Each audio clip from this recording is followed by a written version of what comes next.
Hey, everybody. It is wonderful to see you. Welcome to this Friday episode of From Boxes to Butterflies. It's been fun these past couple of weeks.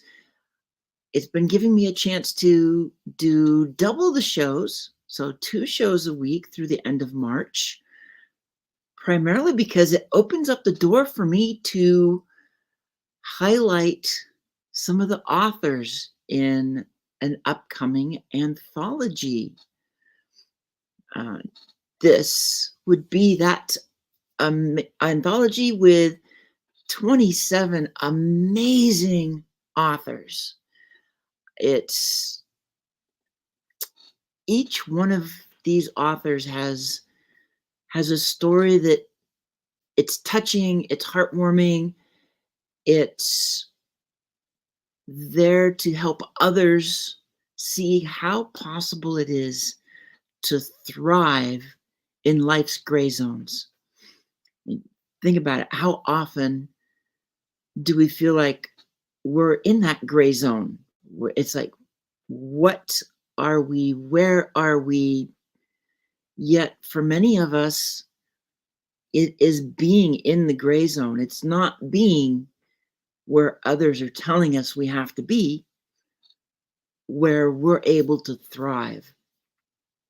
That is my approach. But you're going to hear different stories, different approaches, different takes on what the gray zone is and what it means to be in and to actually thrive in the gray zone.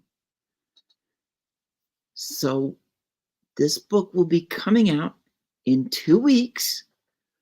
It will be on a Kindle version, and then the paperback will be after that.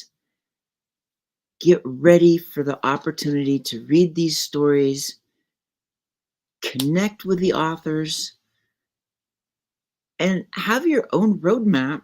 And if you don't know how to thrive in the gray zone, this book will be a perfect roadmap for that. And as I speak about books, I'm going to go ahead and put some of mine up. These are my 3 solo books right now. And then you can see in the bottom left corner, there it is. Move Beyond. It's Beyond Boundaries. Thriving in life's gray zone.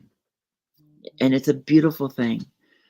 With the other books, when I look at my Armor of God series, that is a fantasy series, yet in many ways, the main character is also living in the gray zone. He's a character that he's the eldest prince. He is being told all his life who he is, what he's supposed to do, how he's expected to be, and it doesn't work for him. So he goes on a quest to find the armor of God with his younger brother who's in charge, because that's the heir apparent, not the eldest. But it turns into his own quest of what it means to see that box, to move beyond the box, and to shine as one's authentic self. And then the third book up at the top, Faith of the Butterfly, which was published by Urano Publishing, that is my personal reinvention memoir. It is what I went through over a 2-year period of reinvention. And there's a reason why I'm the reinvention maven. I know what it's like to reinvent pieces of life. I know what it's like to do a total reinvention. And Faith of the Butterfly is my story of a total reinvention. Then coming up on Tuesday, I have a course through Level Up Academy. So Sister CJ, Doc Leland. This is going to be the first of a series of free classes during the month of March that Level Up Academy is providing on Tuesdays. at 9 a.m. East, at 10 a.m. Pacific time, which makes it 1 p.m. Eastern time for those who, like Mike Ashenbrainer, are focused on East Coast time. This is a chance to get from me some of the key aspects of what it means in business to be able to tell your story. The thing is, when I talk, as you go through this class, it doesn't matter if you are looking at business, if you're looking at a personal story, if you're looking to write a book. What's going to come out in this 1 hour mini masterclass are some of the key aspects of what you need to really create a story. And this will be a step into a class that will be coming up soon. So now the excitement is here. I'm going to give a little bit of brief intro on my guest. I am going to start with, I've put this up before because Danielle's had there's been some family health issues that came up, and it's really impacting, and we all know how health issues can really impact us. So when somebody in our community is hurting, when they need help, we want to help. That's what it means to be heart-centered, and we're going to talk more heart-centered today. But I want to put this up, give you an opportunity to see this, share this, whatever you can do to help, even words. I'm going to let her talk about what's actually going on, and whether she talks about it during the show or you can contact her, and it's up to her as to what she wants to say, how far. But I know it is medical, and that is, in this world, those can be some of the hardest things to get past. So I love my sister, and I just want to make sure that she knows how much I care for her, support her, and anything we can do to help her through this time, please. And with that, there she be. Hello, everyone. Oh, it's so great to see you. And I'm going to put this little QR code up in the corner, which is actually for my class on Monday or Tuesday. But it is so wonderful to have you here. We're always talking. I mean, this is one of the things I just love about you is we're always talking. It's like CJ's on, we're on the phone watching CJ on the TV. Yes, we are on the TV and listening to each other, watching her do amazing things in the community and really cheering for her. Um, so, yes, it is my favorite time on Wednesdays and Thursdays to call you right before the show, catch up a little bit, and then just really cheer our sister on and what she's doing. Well, and what's really fun now is when I think about it, this is the time, the last 2 days, that we're talking to each other, because this is the time that CJ's on, is at 9 o'clock. So in Yes. many ways, this really is the same as our Wednesday and Thursdays. Yes, that's the same. It's my favorite time.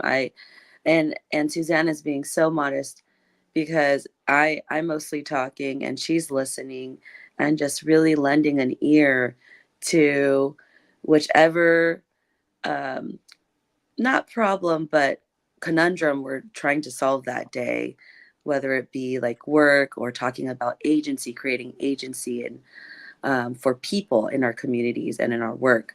So, gosh, Susanna is such a light, and she's being super modest about talking. It's mostly me talking, and Susanna saying, "Well, well, well." I'm like, okay.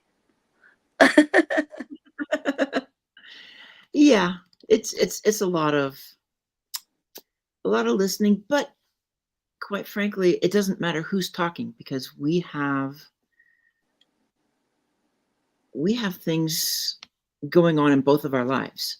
And really, it goes both ways.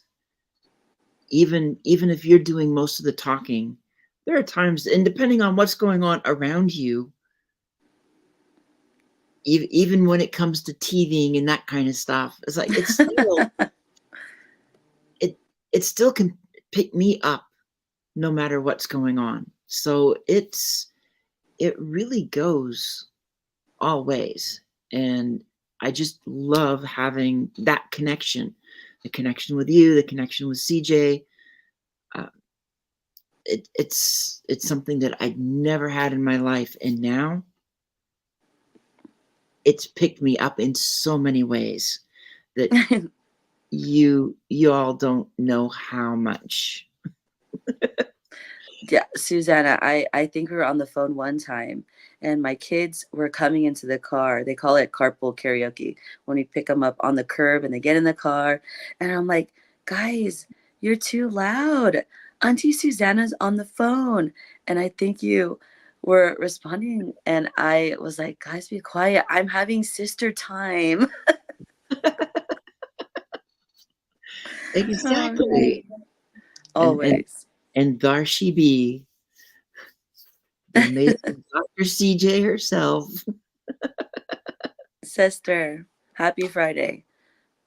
But what I want to do, and for those that maybe I didn't quite make it aware, yes, the Armor of God series is, and all 3 solo books are on Amazon right now. But I want to talk about you and what you're doing. And you're part of the book. I want people to get to know you more than just waiting for the book or hearing us talk about our Wednesday, Thursday CJ conversations. Oh my gosh, this is my favorite times. And we're always like, what color lips is she gonna have on today? Which glasses will she have on? And we're like, oh my gosh, she's glowing today. And so we're just really putting love on our sisters and our community. So yeah, I mean, a little bit about myself. My name is Danielle Manaois, and I am co-owner and CEO of Castaneda and Manaois Consulting. My co-owner is also my mom, whom I love so much, subject matter expert in the realm of human resources and way more than she knows.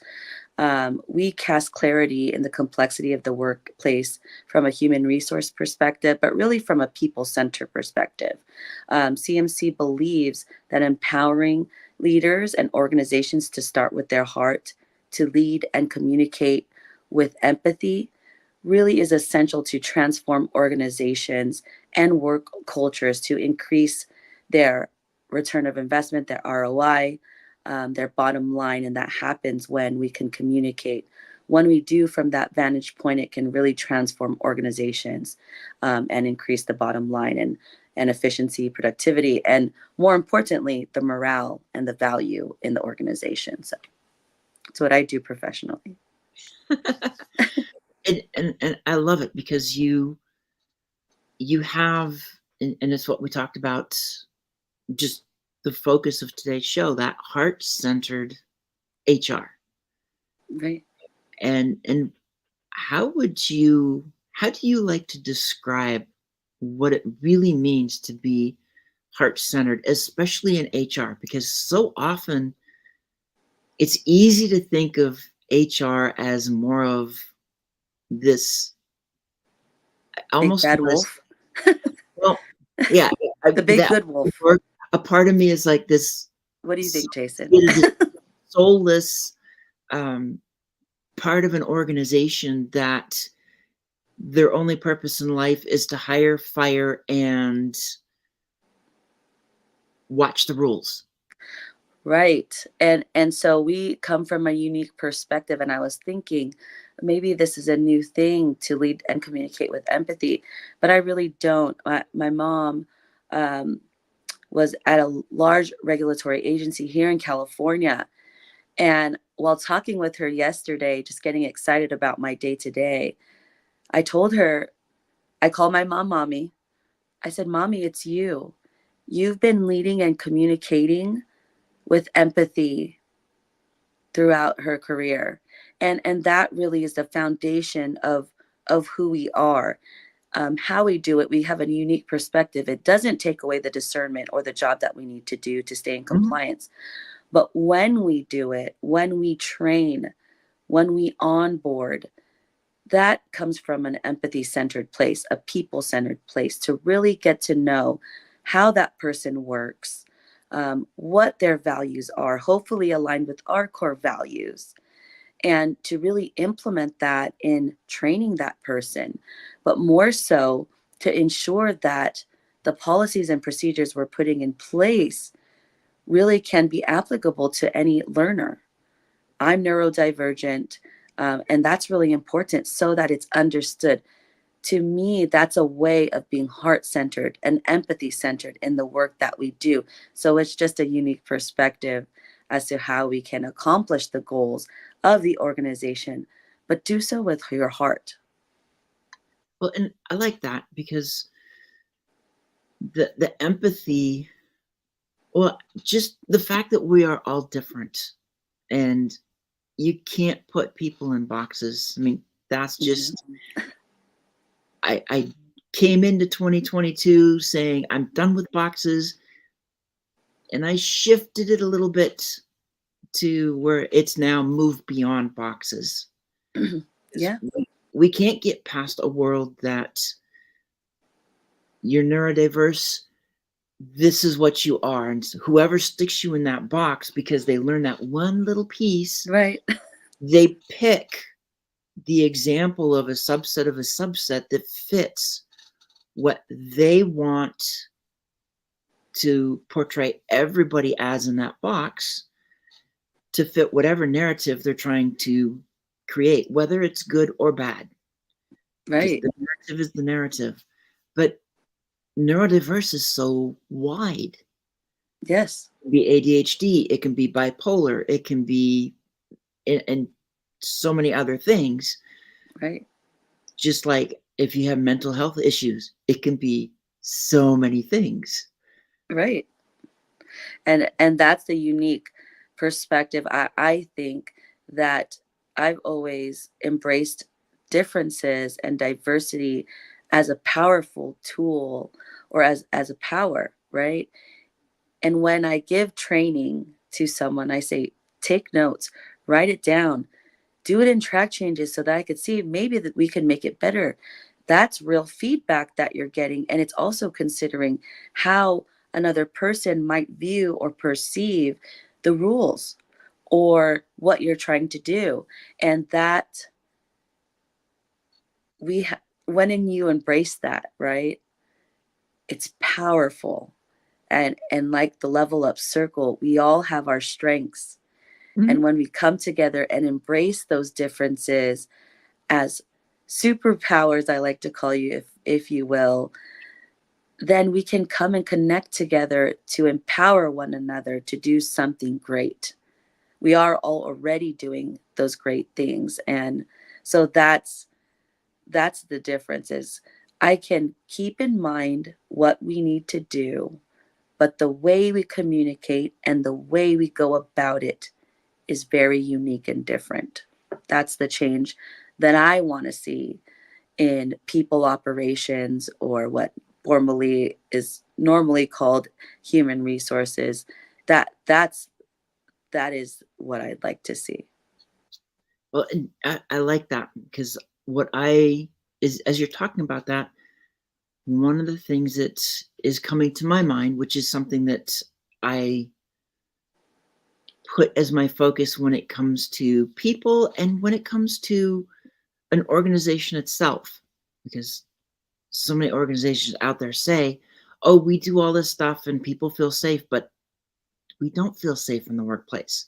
There's a No, reason why 3 out of 5 of us are willing to admit that we're hiding something in the workplace. right, So it's not that safe place, which means we don't feel like we belong. And when we don't belong, that's when we build up the walls. Sometimes that's what causes us to create our own boxes to hide in, because Right. we're afraid if somebody finds out I am diverse, I'm neurodiverse, I'm LGBT, I've got a tattoo. Take your pick. And it's everything. Right. We're afraid. What will somebody say? What might, and that's the other key word, what might they say? What might they do if they find out? And so we close up the wall because fear says you don't want to do that.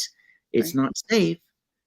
But then the company loses all that productivity from people because we're spending too much energy hiding and not enough engaging. Yeah, and oftentimes, in my other life or in my current one, actually, I'm an investigator in equal employment, and so oftentimes in that role, right, what you see, and in my previous role in mostly performance management, you see that, right? And oftentimes people, I don't want to make generalizations, but sometimes I, have thought the leaders in high positions are the leaders, but oftentimes it's someone else, right? And the differences that we see and that belonging matters to me. And I think we've discussed this as well, Susanna, is when someone feels like they can belong and Mm-hmm. show up as their authentic self. It creates agency for that person, and they're better able to speak up, provide feedback, be productive, right? Even myself in this role, thinking naively that I was safe in my role and learning that you're not. So oftentimes when people speak up, it's not known, right? It might even be a systemic issue, but we can be agents of change no matter what your role is to make someone feel that they belong in the organization. And actually, that wasn't my job when people came on, but I would go out of my way because I always said, I know how it feels to be the new person. Let me show you the way. And I think it is a great accomplishment when that person can move up in the organization, and do great things. And I was just doing that by genuinely connecting with people and helping them through the trenches, if you will. I started from the bottom and I worked my way up.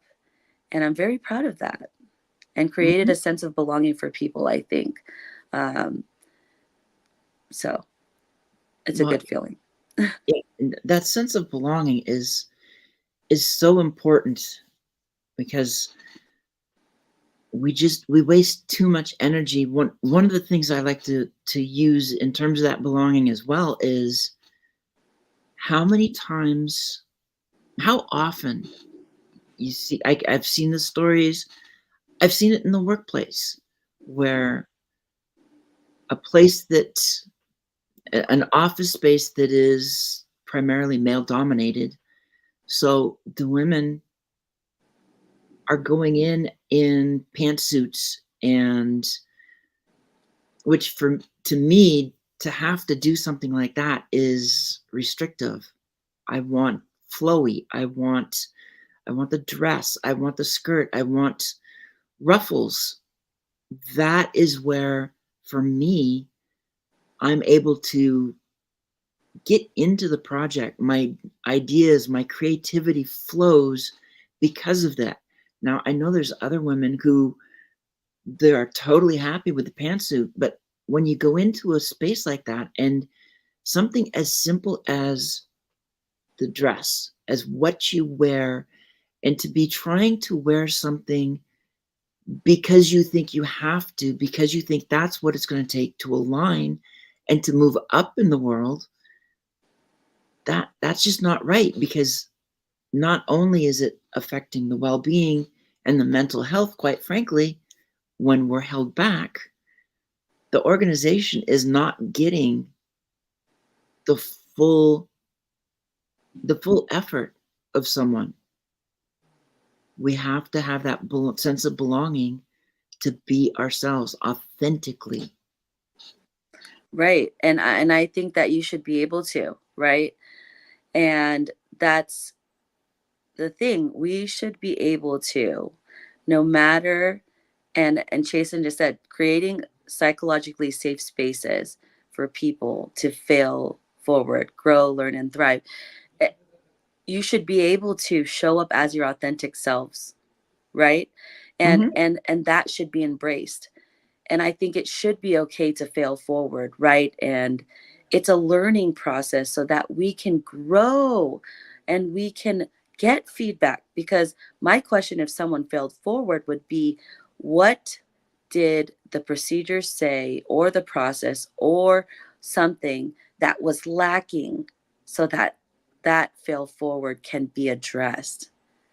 Not to fear reprimand for showing up in that beautiful pink sweater you have on, or in a dress that you'd rather wear.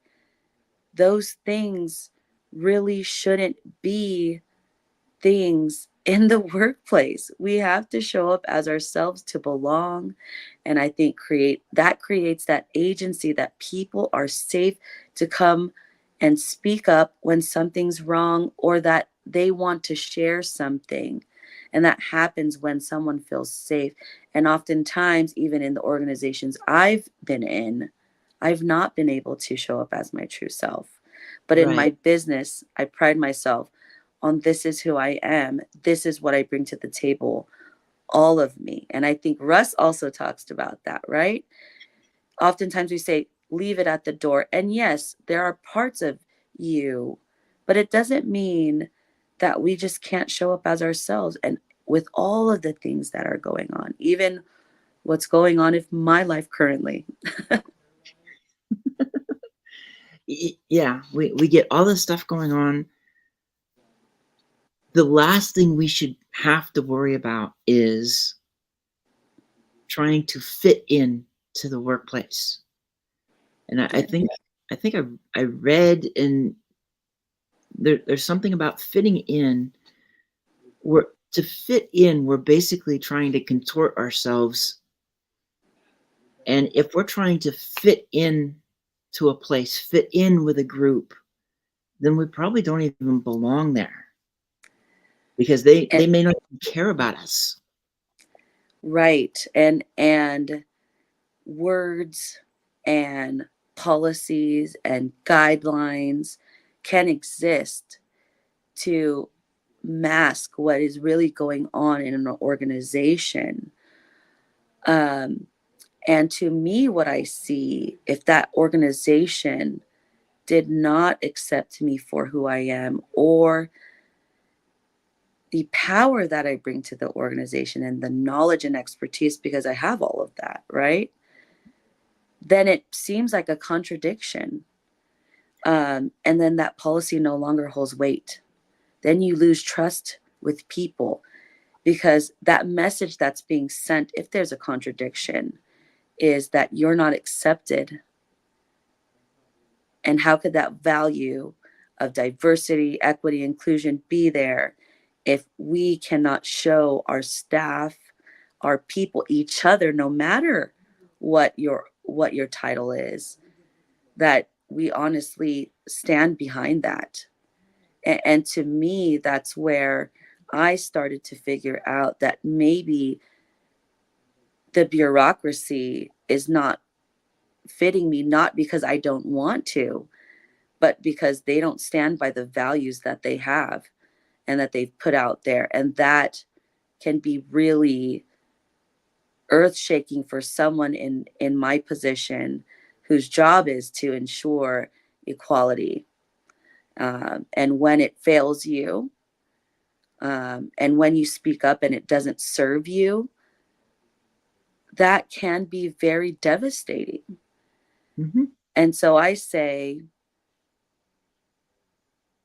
start over, right? I could be upset or angry, No, I'm not. I would rather collaborate. Let's work together to make it better. But that has to, then they would have to admit that I didn't belong, right? Right. So, Well, and that would be, I'm trying to find again. I didn't think it was that far back. There we go. As CJ says, right, exactly. And if we have a mindset of collaboration in the workplace, then things can change. That also takes empathy to say, my position, my work that I do is not better or over someone else's, that we're just here doing our jobs. And what better way to do it by accepting and loving people where they are? What exactly. happened to that? Which is totally different than Level Up and the organizations that I work with now in my businesses. We use that word love because I accept you for who you are and I see your value, and then we collaborate together. It makes the work that we do even more powerful because we, and not in a cliche way, but we are stronger and better together. Exactly. And I kind of want to go back to another thing that you talked about, because you and I we've talked about this particular aspect a lot. Yes. It's the policies versus guidelines. Oof, that's a good one. And in the area that I work in my business, a lot of what we specialize in is managing performance, right? And that happens when there's solid policies in place. But I do like this idea of guidelines. But I think what needs to happen, Susanna, honestly, is that the C suite or the leaders of organizations need to not, whoa, that's a double negative. um, that's going to take a lot of work. That would have to mean that that organization is psychologically safe, so Right. that the guidelines are just rules like we have to follow, like not going into each other's lanes. That's why we turn on our signal. We're letting somebody know I'm coming into your lane, right? And same way that we do it in the workplace, hey, I'm coming into your lane, not to take over, um, but to work with you, or to, and when I ask a question, I challenge others and even myself. When someone is questioning, that's just a way to seek a deeper understanding. We shouldn't be afraid to do that. And I think that if we can get there, then guidelines would be great. I'd rather work in a place of guidelines instead of policies and procedures that I fear that might lead me on a path of danger, right? Oh, I didn't follow this policy, and the policy says if I don't follow it, then this is going to happen. And that's necessary in a life or death situation, or in a situation like that. But is it really necessary in a workplace that doesn't require that? And I think that's where you're going with this guideline, right? Guidelines is just a an idea and a suggestion for people to follow. And when you give that, here we go again, agency to someone, it gives them power to act and hopefully do the right thing.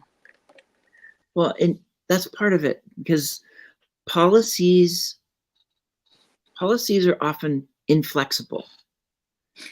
It's that sense of, like, we'll just take a DEI policy, and this is what we expect the company to be at. So it's almost like a finish line has been set, and whoever can't cross the finish line, like like a marathon, Mm-hmm. there's a certain point where if you're still on the field, if you're still on the track, then at 4 6 hours, whatever, it's the cutoff. We're done.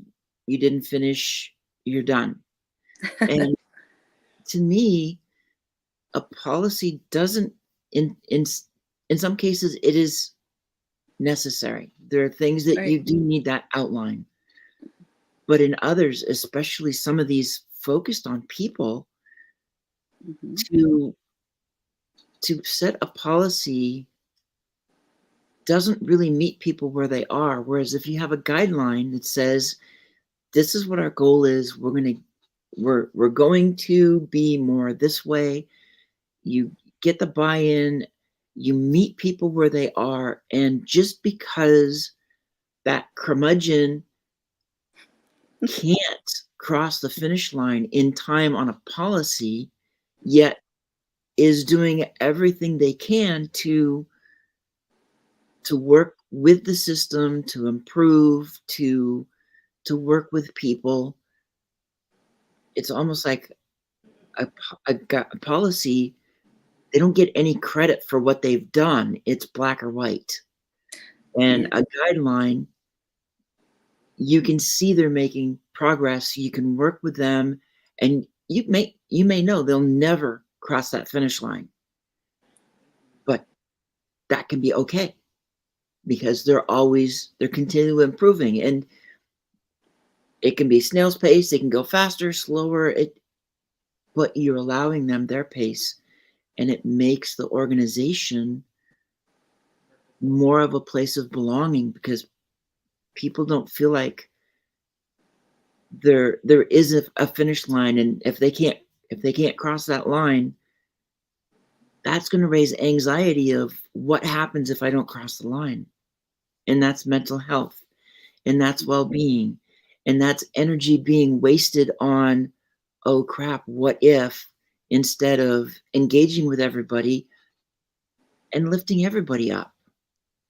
Right. And I think you hit the nail on the head. It's meeting people where we are. Now, a deeper conversation would be what we often talk about what the employee did. And my question is, what did the organization and the managers, supervisors do to support that person? Because it starts there.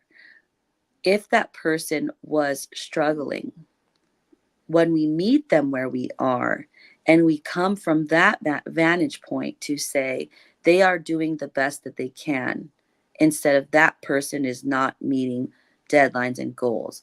My question would be, how did we support them so that they can do their best work? Mm-hmm. Now, it doesn't mean that we don't, because if in a life or death situation, that might be a different conversation because we have to be safe. But when it's not, right? And a lot of these situations, it's not a conversation of life or death. It's, did you do 100 batches today?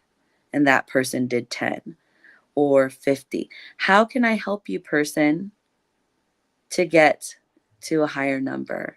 How can I help you to get there? Let's work together. Mm-hmm. That creates belonging. It creates accessibility. And again, the word agency. Well, I kind of struggled here because it might just be that the light is too bright. So for someone for neurodivergent, that's neurodiverse, at least for myself, quiet in a quiet area, maybe they're in a hustle and bustle area, and if a quieter space would be, there's so many ways that we can find. But when we have these real conversations, Right. we can find and dig deep. When we create trust and rapport, that is everything. Everything. And that's, if a company really wants to grow, the only way they're going to grow is with the people that are there. Right. And the other piece of well-being, it's kind of like why I like focusing on belonging in terms of a DEI focus. And there's some that will say DEIB. Yeah. But A, belonging B. kind of covers everything. Mm-hmm. If belonging means you can be diverse, but you still feel at home. You still feel like you're a part of the team. And for an organization, when people do feel like they belong, they're more likely to stay.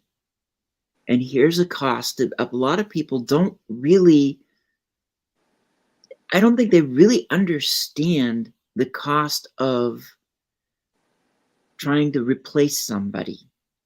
Because I Yeah. hear lots of people, it's like, oh, well, if they don't work, just fire them and get somebody else. Well, have you actually thought about how much that's going to cost? When you have somebody who's happy, you can even give them the company's doing better. You can give raises, benefits, bonuses, whatever. But if they're not happy and suddenly 10 people walk out the door, that's not just 10 people that you're replacing. It's like for like, and oh, maybe you can get the new people cheaper. It's experience. They know the system, they know what's going on. Right. They know the good and the bad. They know who the people are to talk to. These other ones, it could take them 3, Yeah. 6, 12 months before they're in that same flow. How much is that going to cost a company? Right. Belonging is such a valuable aspect for a company to keep their workforce together as much as possible. Right. And I think retention over recruitment. What can we do with the current resources that we have to engage them and to increase that organizational health, right? That's what CMC does. And how can we do that? And you're right that when we, in consideration of belonging, right? And I like to go even broader and say that respect and love is universal. And that when we bring that um, genuine love and care into the workplace of, and, and it means like, I care about who you are and what you bring to the table, not just what you bring to the table, but who you are and how you're going to do that. How can I help you get there? Right. And that's creates a sense of belonging that didn't cost any money, right? Yeah, Let's talk about exactly. that. Let's Well, increase our ROI with our current resources. and to me, that's the aspect working with the organization, be it as a consultant or as a speaker, to be able to walk in with a company and get that feel. Do people really feel like they belong? And if they don't, then how do we start shifting so that they do? For a company, it's a whole lot cheaper to pay for somebody to come in and help fix the belonging issue than it is to, like we just said, retention issues. When you have Right. retention issues, it's just like burning money. Yes, and there's actual numbers to that, right? They are numbers, and you're losing more than what you are going to gain, even if you're saving $5 on someone's salary. Just to be honest, thank you, Mike and Ollie. And um, what Ollie posted sounds like discrimination, but we could talk offline about that. Ollie, would love to help, and Right. um, eh, Yeah. you know here in California, at least, that would be, I would have to hear more, right? So I don't want to say what it is or what it isn't. What it sounds like is not right. And, but yeah, belonging as far as diversity, equity, inclusion, if those things, right? Accessibility, belonging, those things are there, it can E- uplift an organization. Exactly. And every piece, to me, the word belonging means diversity. It means inclusion. It means accessibility. The equity or equality, it's all there. You don't have to point to them because belonging covers it all. I think diversity and equity, inclusion, accessibility, and belonging has long been something that I am so excited to be in the workplace. And in theory, right, belonging would be, unfortunately, systemically, a lot of the times, um, It's not accessible to those, like if you're trying to get a job with the government, to those who wouldn't know how to get around it or what to do in order to get on, right? So is that accessibility there? And to me, though, yes, it does. The foundation of it, I think, is a sense of belonging, and being accepted for who you are and your differences being a positive that can increase the organizational's value and really show that we are diverse. We are accessible to different thinkers. And that, but that is, it's a lot of, it doesn't have to be a lot of heavy lifting because we can all do our part. Mhm. Um, Exactly. and to me, I would encourage the C-suite to really think about that. And it shouldn't just be a C-suite conversation. It has to be an everyone conversation. And those think tanks need to be made up of people from different parts of organizations from, and I don't like to say bottom to the top. I like to say more horizontal. And because it's an Right. everyone thing. It needs to have a little of everything. Everybody's got to be involved to understand the organization and belonging. And another piece I would put in terms of belonging is how much it impacts the the well-being, the mental health. Is if you don't feel like you belong, I could see an example where somebody might be borderline anxiety or something, and you go into a workplace where you're just not comfortable, you don't feel like you belong, and you're always on guard, it's just going to, it's more likely to just tip you over Yeah. into a mental health problem that could have been managed with well-being and trust and feeling safe in the company. Right. And for myself, being neurodivergent and battling with anxiety, right? I think it's often that, they're like, well, you could get over it. Like, just breathe through it. Like, we, and that's coming from a place of back to the empathy and saying, we don't know what people are going through. No. You don't, we don't know. So even myself, I have to remind myself, even as a practitioner, to take a step back and come from a place of empathy because you don't know the battles that someone is trying to fight. And I would say that I've had a conversation, names not necessary, but saying, hey, I may need to just take a step back because I just lost my mother-in-law Mhm. and my family and my heart is hurting so much. I might need to just step out of the meeting. Can I just let you know? And be met with, well, you need a reasonable accommodation for taking a breath. I need a reasonable accommodation for taking a breath. Okay.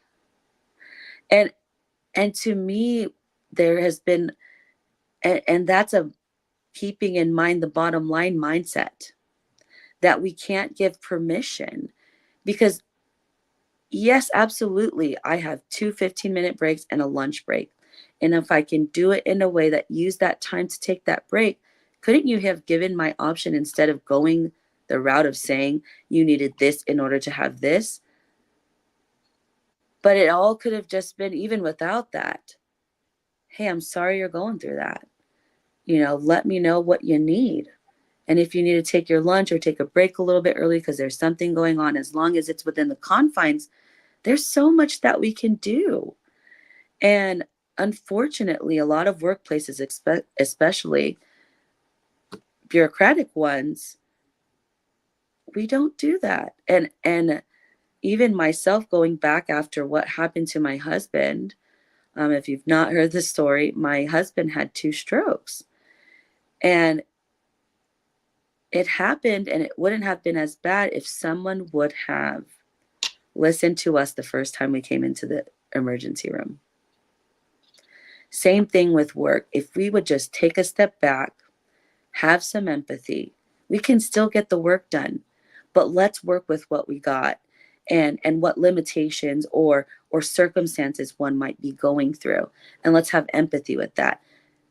And to me, how I would have, as a leader, would have said was, how can I help you? That's it. Right. How can I help you? Let me know when you're ready to talk about the work on your plate, and how can I help you get to that finish line that we have sometimes unreasonably set. Because the bottom line of a company and its organizational health is up to all people of that organization. It is not the C-suite, it is not the leaders, it is ourselves. And how can we empower as leaders people? By taking a step back and communicating with empathy. I'm so sorry you're going through that. I would love to talk about how I can be of support to you. How can I help? Right. And mean it. And mean it, right? And when they're ready to have that conversation, giving space and validity to what they're going through, that's empathy, that's love. And saying, how can we get you there? And encouraging that open communication, because you wouldn't want to lose that person, right? The Right. ROI and the money that you're going to lose if that person goes off on leave is going to be far greater than had we had a conversation of, how can I help you? How can I help you get there? And not necessarily enabling that person, but empowering them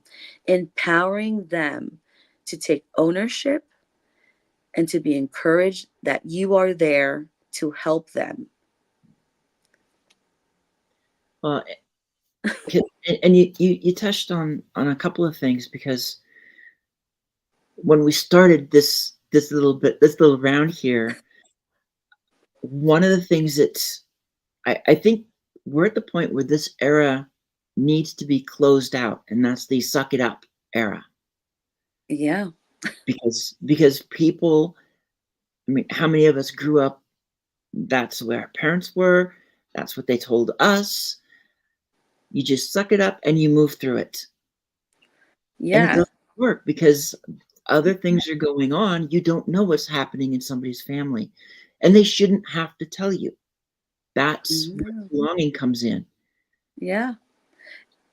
Oof. That, whoa, that's loaded, Susanna. Absolutely. And I would say in my case, it's as if that suck it up, like I can control that debilitating anxiety that comes through my veins, and in the physical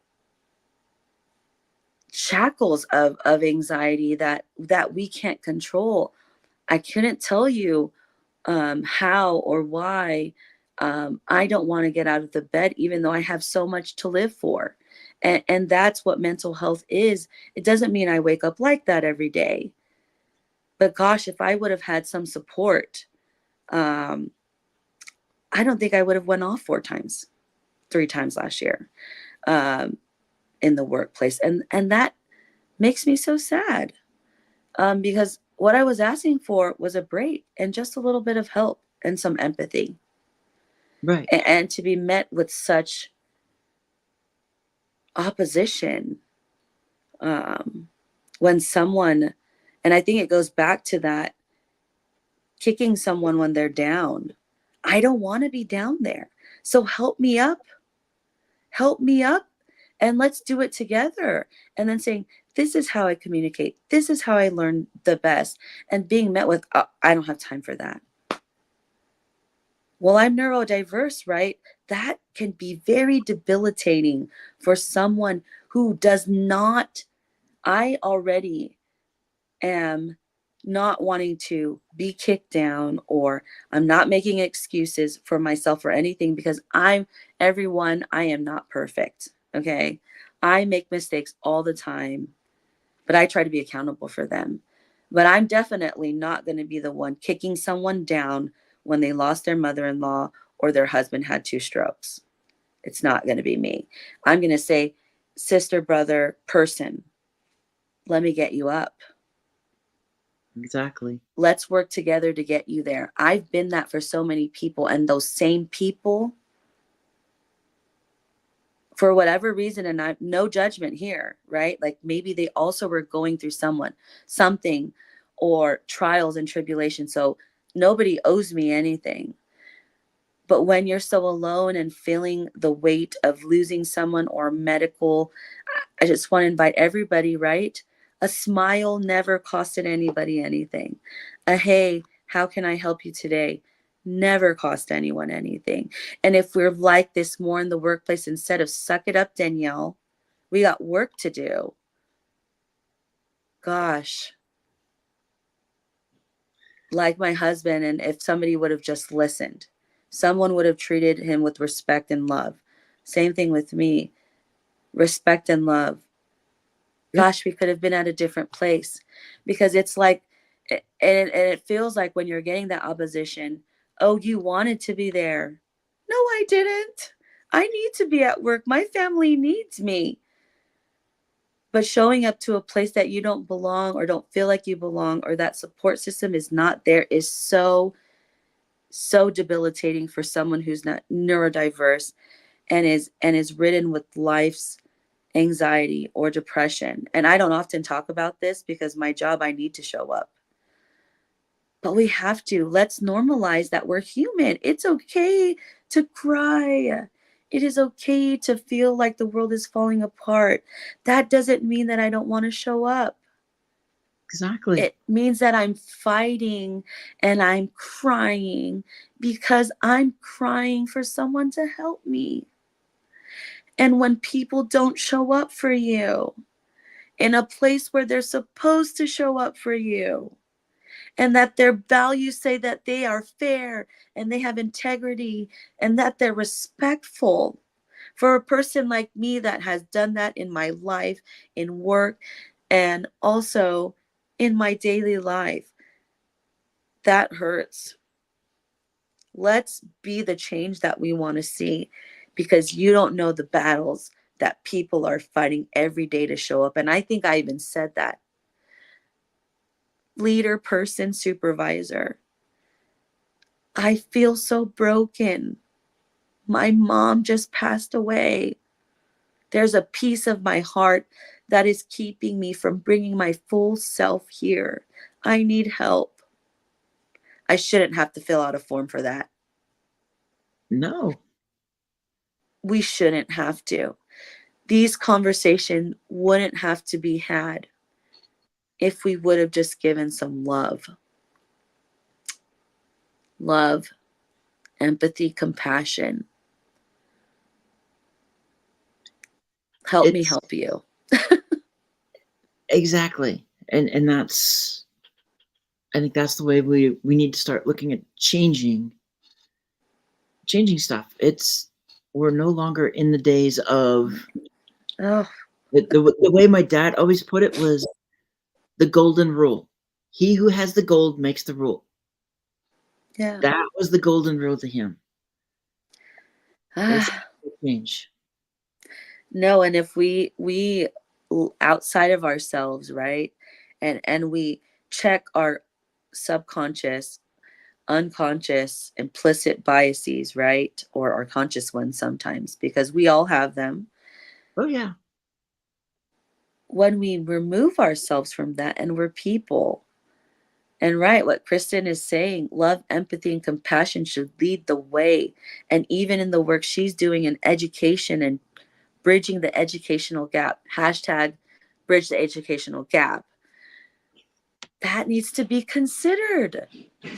It is a part of the workplace. It should be a part of it. It should be a part of the conversations, and it should be increasing that ROI. But we have to come from a different place, because what we're doing and suck it up, and I don't have the number right now, but I'll tell you that mental health and people reporting it with EEOC, Equal Employment Commission, has gone up. Okay. And because people in these boxes that we've been in, and I know it's 10 o'clock, sorry everyone, No, it's we're being forced to report when we don't want to. I didn't want to tell anybody, because I know that I'm going to be looked at, poor Danielle, she has a disability, she can't do the work. Oh no, because I have the accolades to show that no, absolutely I can and will. And those things actually have helped me to get through it. So Right. thank you. And that's when we create that belonging and that agency, right, Susanna? If I would have felt safe to tell my organization that I had a disability, I would have, but I didn't. And I would say, it's not up to me. That's up to the organization to make me feel safe in order to do so. But when I did, it wasn't safe. It's still not safe. And a lot of workplaces are not. Yeah, they're not. Let's change it. We're working on it. You take And the that's HR my side, and I'll take the speaker side.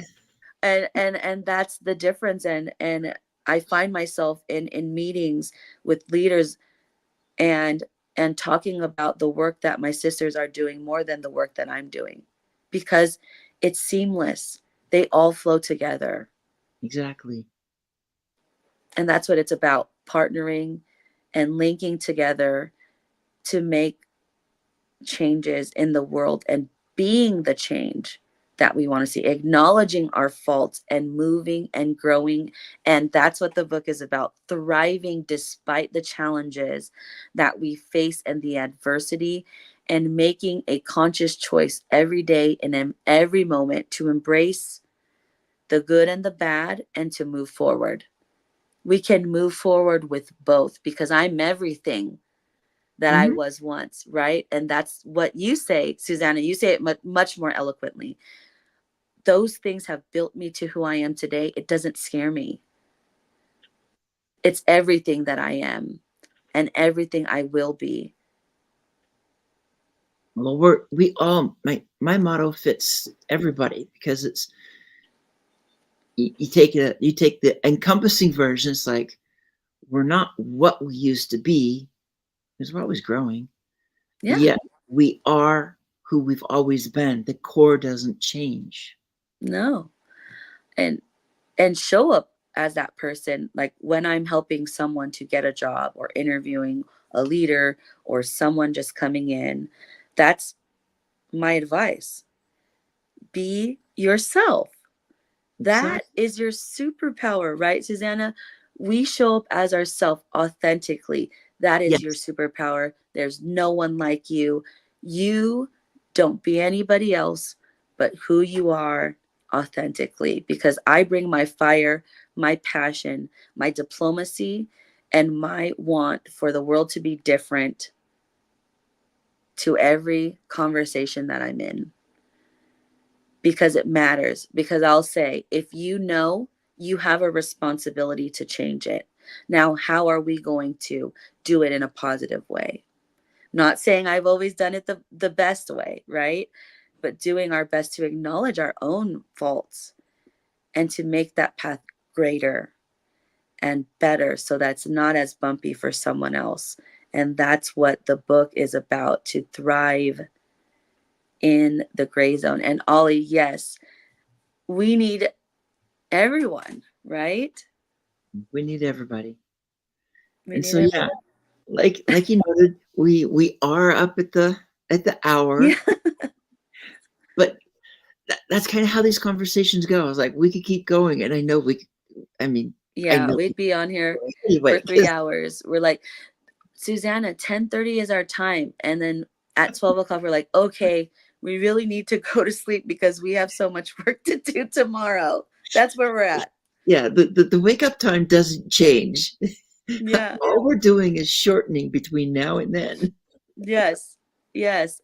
And these are the thought provoking conversations that we need to have in the workplace, because the Exactly. value that's being brought, you can't put a price on, because the return of investment you're getting and to increase that bottom line is happening when you care about your people, because people who are cared about and valued and belong and have that will show up for you and your core values 10 times more than paying someone else $5 less.